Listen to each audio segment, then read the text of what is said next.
Welcome to another episode of Teachers for Teachers, and my colleague Dejana Figueroa, who's usually with us, is not here today, but I do have with me a couple of our regulars. They're so happy to have Mark Riddle here, and Mark is with the West Coast University, and Anne McMullen, who has a background in ed tech and is a consultant in education and the author of Life Lessons in Leadership.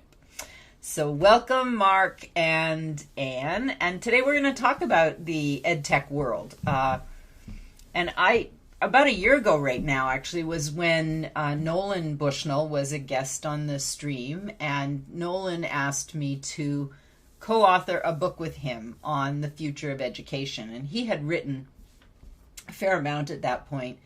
And when I read it, realized that what I have been hoping for and working toward and asking for is education that is engaging enough that the kids will want to focus on what we want them to focus on, rather than the video game that they'd like to be playing, that they will play again on the weekend. And the only way to really do that is to make education as compelling as those video games. And reading what Nolan had written, and Nolan's background being the founder of Atari, and the very first video game, Pong, was his invention. So who better to have in that conversation than Nolan Bushnell? So it's now a year later. We have finished the book. It's out being edited right now, and I'm interested in what both of you think about technology and gamifying education, and where you think that trend goes.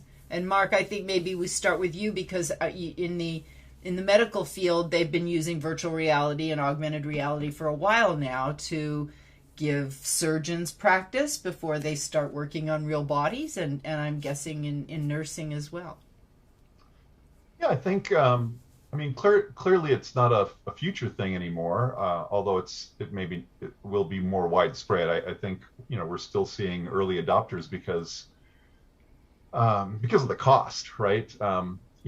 Virtual headsets can be pretty expensive, and to equip whole classrooms with the kind of infrastructure that's required to make use of those technologies can be a challenge for schools. But I don't think we're any place near the where we will be with those kinds of technologies.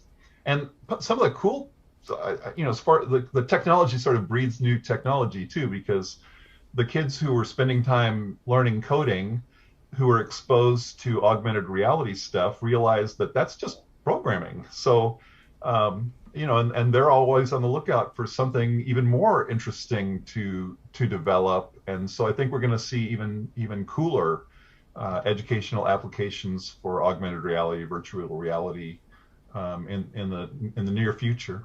Mm-hmm. My hope is that a lot of times when the student finishes working in that arena, that they're motivated. Those who are interested in coding and technology could create more for students coming up behind them. And I'm really interested, Anne, in what you think from your time in working in the public school system in Texas with technology. I mean, it was a while ago. So what were the expectations, and how are we doing? Well, it's interesting, Leah, listening to you, particularly thinking about the connection with Nolan Bushnell and the whole gaming industry, because I actually was a U.S. history teacher, probably the last person that ought to be getting into technology, But when I was teaching 8th grade U.S. history in the mid-90s or so, we started to get computers and computer labs. And initially it was about word processing for English language arts, but ultimately we got internet connection. And with the internet connection, and this is like mid-90s or so, all of a sudden, a lot of different resources opened up. And a couple of them that, interestingly enough, I was just having a discussion with someone about this over the weekend. You all may or may not remember these names, but there was a game called Where in the World is Carmen Sandiego? And there was also Oregon Trail. Well, so as a U.S. history teacher, to get my kids in that lab and all of a sudden have them so engaged in that process, I knew then there's something here. There is something that makes sense for these kids. And even the ones who maybe were in trouble a lot in class were not so much anymore, when it was. And in fact, being in Texas, in the Houston area, I remember one day we had windows in this lab and it started snowing, and it never snows in Texas, And I thought the kids would all go to the window, but no, they were so engaged in what they were doing on the computer at that time. And it's come a very long way since then. But that was my initial jump into it, was the idea of finding ways to engage students, exactly what you were talking about. I used to do a lot of role playing in my classes as well. And so with the technology and with games, you get to role play. You get to play different characters, and you can learn about different characters that way. So that was great. I will say that as the internet has gone so big and more, I naively thought at the time that somehow connecting the whole world together would bring us world peace and it would be happiness ever after. That didn't quite happen that way. So there are some things we're still having to learn about how do we leverage this for good rather than not. Well, it hasn't happened yet, Anne. It hasn't happened but it's yet. going to. Well, or just not in your neighborhood. I don't know. It's like all rainbows and flowers where I live. But I think if the past 18 months have taught us anything, it is, if you think about it, though I know that the technology did not work perfectly for everybody and every student and every teacher, but if we had not had that, we would have had nothing, So we need to learn from it. We need to learn how this engaged students in ways that maybe they hadn't been before. And to Leah, the point that when you brought this whole weekly podcast or Zoomcast together, it was about parents, and the role of parents has changed so much because we could bring them in through this. So that's something in my conversations with a lot of school leaders that they're not going to change. They're not going to change parent-teacher conferences because they were so much better attended virtually. And Mark, to your point about AI, and where kids can go with that, it's just amazing. There's a firm here in Pasadena, California, that is developing a little robot to help students on the autism spectrum, and to help them navigate that and work with that. So they're doing tremendous work there. So we don't know where it's going to go, but by golly, we got to keep going, got to keep doing it. And, go ahead, Mark. Well, I was going to say a couple things. One is hardly a week goes by that I don't see a reference to the Oregon Trail game on Twitter. There's still memes about people dying of dysentery on the trail or whatever.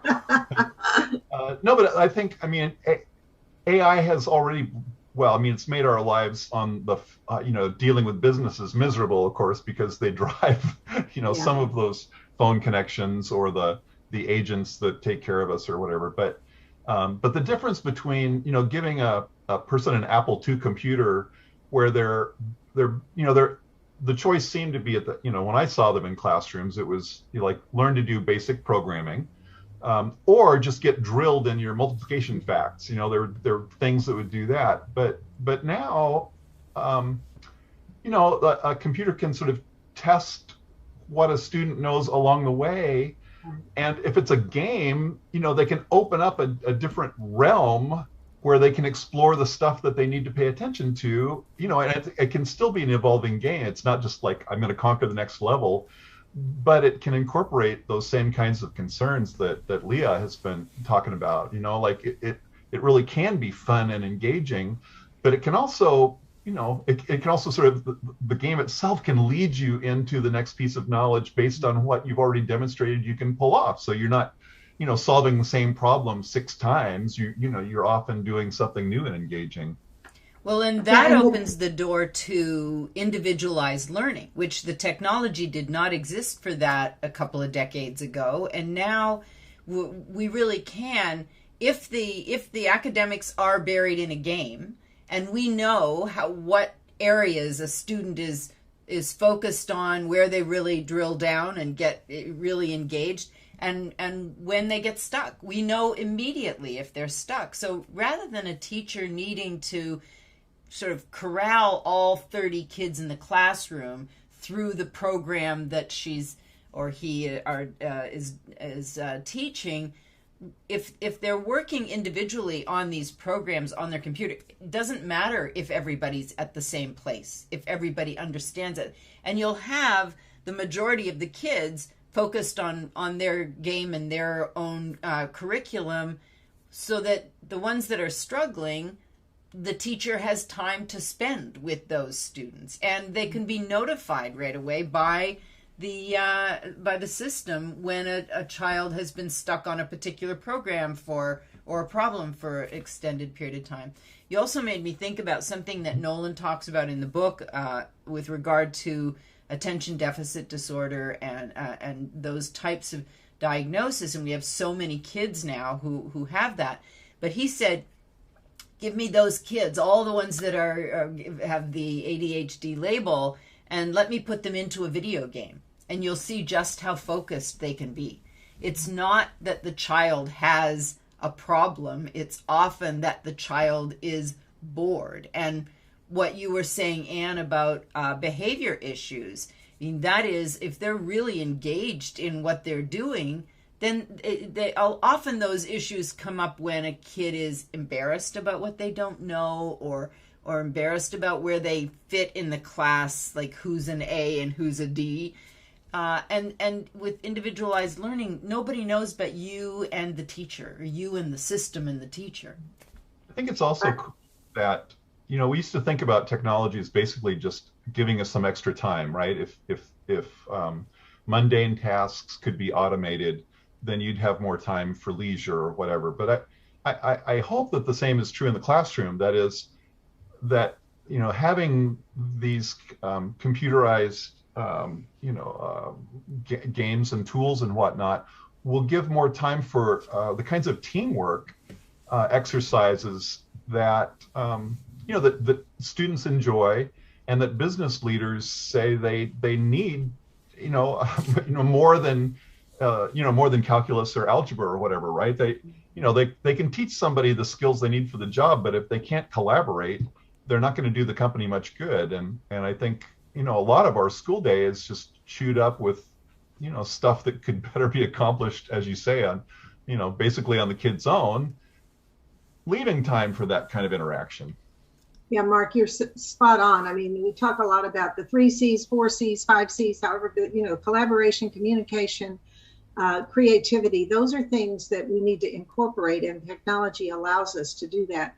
The other thing, Leah, I was thinking about as you were talking is what technology can provide a teacher is a lot of data, and to really know down to a fine point which student is doing well on this, which one is not, and then regroup, as you said, and think about that. So this whole notion of data-driven instruction was something that we didn't have so much before technology, but now we can, and we can pivot quickly if we need to do that. So that's one piece of it that is really strong.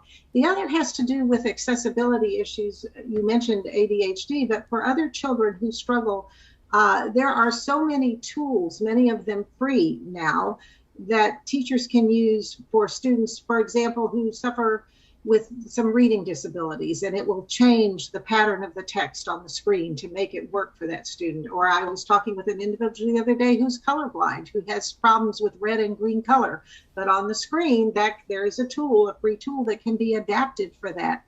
So there are so many ways that the technology, if you know it, can really help, particularly help struggling students as well, which is why it's so critical that we get beyond this thing called the digital divide right now, where we have to, the pandemic has taught us that access to the internet, both a device and the broadband access that works, is as important as water and electricity for everybody now. And it needs to be just that common a utility for everyone.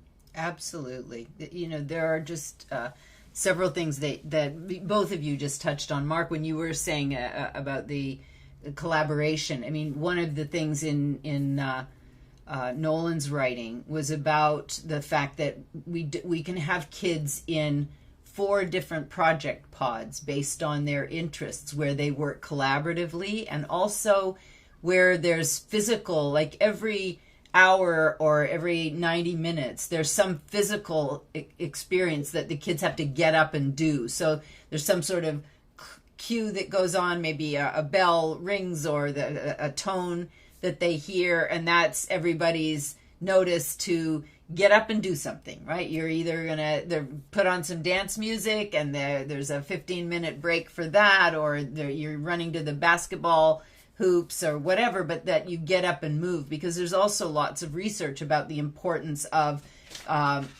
physical activity in helping to anchor the lessons that they're learning. And it is like, Anne, what you were saying, like this just was not possible until recently. And the pandemic, certainly there have been many heartbreaking things that have happened as a result of it, but there have also now been people's eyes are opened. Parents are more engaged in their kids' education than they ever have been or ever wanted to be. But now that they are, like, what can we do to keep them as engaged? And they're also, I think they tend to be more supportive of the teacher now, understanding just how difficult it is to teach their children. And I'd like to, really like to encourage more involvement in the school from the parents. Yeah, I think we're going to see that for sure. I really do, through the digital connections more and more so. I think I may have told you the story before when you talked about appreciating teachers more. The parent of a third grader who contacted the teacher and said, "You lied to me. You told me Johnny was a good student, but he's not. He's not doing what I need him to do." So they did get to see that from a different perspective, and then that was good. But the teachers as well got to interact. One of the things I will say, Leah, about the parent involvement, and that I've seen a number of districts come to, is as we back in March of 2020. When everything went, a lot of work on teacher professional development and administrators and so forth, but not so much on parents initially. But over time, I've seen a number of districts begin to create things like Parent University to help the parents in their community understand how to work in this environment, how to navigate it. And I don't think that's going to go away either. I think that's something that will be a plus coming out of the pandemic. And many parents did not grow up with technology like others, so it's a whole new thing for them as well. So again, to just be sure that they have the access and then to provide them with that help and support is important. Absolutely. And parents have been concerned for so long about the amount of screen time that kids are having, and that argument has kind of gone out the window, because that's the only way for them to be social. It's the only way for them to stay in touch during all of that. Now we're starting to come back out, but the idea of gamifying curriculum, and it's not that it's a new idea. There are people who have gamified some of the academics. The problem is they're often created by well-meaning academics and not by gamers. And the kids know right away. The flavor is not there. And some of the games, I know Minecraft has an education department, but they have been, at least in my experience to date, they're very rigid about what they will do. Like, there's an expense. It doesn't matter how poor the school is. This is what it's going to cost. Because we were trying to work with them with some of the maker spaces and talking to them about the fact that, a lot of these kids they don't have access to your games, that we're hoping to do it through the school, but not non-negotiable on the fees. So it's they have material in the game that is very educational. I know my 7-year-old grandson is just like fanatical about Minecraft, and he's asking me, so what's harder to mine, Nana? Emeralds or diamonds or iron or coal? And as long as what they're giving the kids is true, because I really didn't know. He tells me it's emeralds. I don't know if that's true in the real world, but it's true in Minecraft. And it makes me think about Marshall McLuhan's writing back in the day. I actually met Marshall McLuhan's wife at an event one day, and was seated next to her, and we had a fabulous conversation about his writing, because she said, I was always his editor. He wasn't a very good typist, so he would write and I would type it out for him. And she said, I would make changes here and there when I thought say he was overdoing. She said he caught every one of them. He didn't let me. And she said, we're talking about whiteout days or retyping a page days. This was not word processing. But when he talked about the fact that it doesn't matter whether we're trying to teach through the media or not, we are teaching. There's no, should we teach or shouldn't we? We are. The question is, what are we teaching?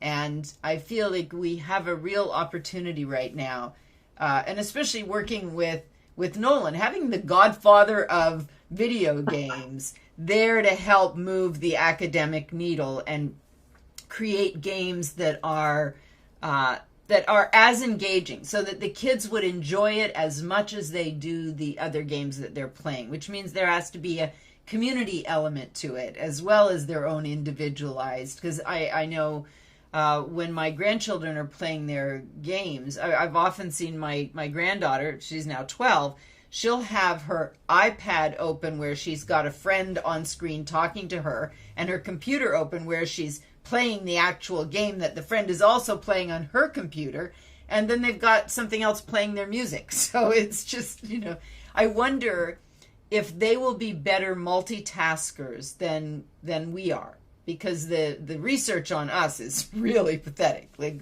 when we think we're really good at multitasking, we're pretty close to the way a drunk drives, thinking, I'm doing just fine driving down the sidewalk. I know how to do this. No, I think you're right, Leah, and I think they will have the multitasking thing nailed down. But again, they have different tools for multitasking than we did at one time. So, and they kind of flow together. But it is fascinating to watch and to see how this all evolves differently. Yeah. And it is the world of the future. And that's the other thing we have to be cognizant of. We can no longer prepare kids for a world that no longer exists. And that's the other reason why in education we have got to make the shift, and it has got to be relevant. And I would add the other thing is, as we have learned, nothing stays the same anymore. So our real goal in education has got to be to create lifelong learners. And they've got to learn how to learn, because that's a skill set they're going to need for the rest of their lives. Very few are going to be in the same career for 20, 30 years. That just doesn't happen anymore. And even if you are, the career itself shifts, the work tools and so forth. So that's something I don't think we always did in the past, to learn how to learn, but they've got to do that. And to make it enjoyable, because we can't expect kids to want to be lifelong learners if the first 7 or 8 years of learning was a drag. Right. And now, I remember the argument back when Sesame Street first came out. The teachers were like, yeah, it's helpful, but Sesame Street's teaching them so fast and it's keeping such a pace that we can't compare, we can't compete with that in the classroom. Well, video games more so, and we have to compete with that in the classroom. We have to make the classroom as engaging if we want them to be both lifelong learners and problem solvers, so that they see themselves as someone who can contribute to finding a better way to do that, finding a better way to make the widget, finding a better way to access material. And then to do that with the skills that Mark was talking about, to collaborate with others, to communicate effectively with others as you're doing that, or it won't go anywhere. Yeah. So I think too about, there's another set of things that we want to develop too, things like persistence and sticking to things, and and so in our rush to make things entertaining and engaging and come easily, there's also some room for for those puzzles that take a little longer but are worth it, that have the reward if you're willing to get involved. I think about sort of I always bring critical thinking to the thing, right? Like video games are pretty good at doing pattern recognition. I figure out if I hit 2 turtle shells in a row, I get the jewel or whatever, but we need something beyond just pattern recognition, right? We need people to be able to evaluate truths or claims, at least. We need people to be able to apply a set of principles that they learn in one place in a slightly different place, so that they can get that next job after this one disappears and whatnot. So it's a multi-layered thing. And I think, going back a little ways, the games that were created by well-intended educational folks in the absence of game designers were awful. But educationally, the flowerful, fast-paced stuff that has no guidance by the educators is probably also missing the boat too. I think we need to have the whole community engaged, and that includes the people who'd be playing and parents, because there are a bunch of other kinds of goals that we need to keep in mind while we're reshaping education. That's a really important point, and it's not like one of the things that has troubled me since my engagement in education is that the one voice that we rarely have at the table when we're talking about how to fix things is the voice of the children and the parents. And it is so necessary. And your point, Mark, about persistence and helping, that is such a huge conversation these days, because in the wealthier communities, you solve the problem by buying whatever you need to buy.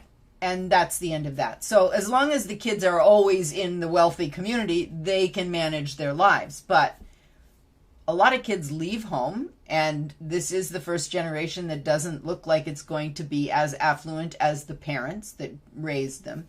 So finding a way to help them build rigor and understand their that failure is part of the process, and that having the experience of trying and failing brings about a whole different set of skills that you can't get from reading about it. You really need the experience. And as apparently, those things are relatively hard to develop regardless of what technology is prevailing. I mean, because that same discussion, I think about back when I was a pastor in the 80s, and M. Scott Peck's books were very popular. And his book, especially The Road Less Traveled, which is basically about how to become an adult, or adulting, as our Gen X folks would say now. But those same concerns, the lawnmower doesn't break, or doesn't work. What do you do? You can go complain about it, or you can pause for a moment and kind of scope out what's going on and think about what needs to happen. There's just, and that's the 80s, and now we have all kinds of technology, and we're still in pretty much the same boat. So true. Yeah, I love, Leah, what you said about failing and failing being part of learning. And I think that's a shift also that we in education have to make, and not just be punitive about failure. But there are those who look at the word fail and treat it as an acronym, because you can never have enough acronyms in education or technology. But if you look at FAIL as first attempt in learning and consider failure that, and then, okay, what did you learn? Now, how do you go on? How do you navigate differently because of that? I think rather than putting a big red F somewhere, that's what we need to do, is just say, okay, let's navigate out of this. So, and I think it's important for the adults in the room to let the kids know when we failed at something. Yeah. That it isn't just like, oh, by the time you get to be 20, you're not going to fail anymore at anything. No, for the rest of our lives, we're going to. And if you're not failing, then you've stopped trying anything new. And that's not fun. That's not what any of us are really looking for. So helping kids to just understand the process. I know when my granddaughter was little, she would always, just before she was about to confess something that she had done, she would say to me, Nana, everybody makes mistakes. Oh. And then she would tell me what had just happened. And I think that's and everybody fails. It's not, we can't, you hope that you succeed more than you fail. That's a successful life. But even if failure is for certain periods of our life, there's more of it than there is success, it still does not make a failed life. It makes a learning opportunity. Absolutely. I loved, I think it was Edison who said, I didn't fail. I just found 9,999 ways that it didn't work. That didn't work, right. Yeah. but he persisted, to Mark's point. Yes, exactly. And that is the key. Well, I can't believe that this half hour has gone by so quickly again, but it indeed has. And I want to thank you both for coming today and helping with this conversation. It was great. It was great to see you both, and I hope that our viewers will come back next week when we have another live episode of Teachers for Teachers. Thanks again. Thank you, Mia.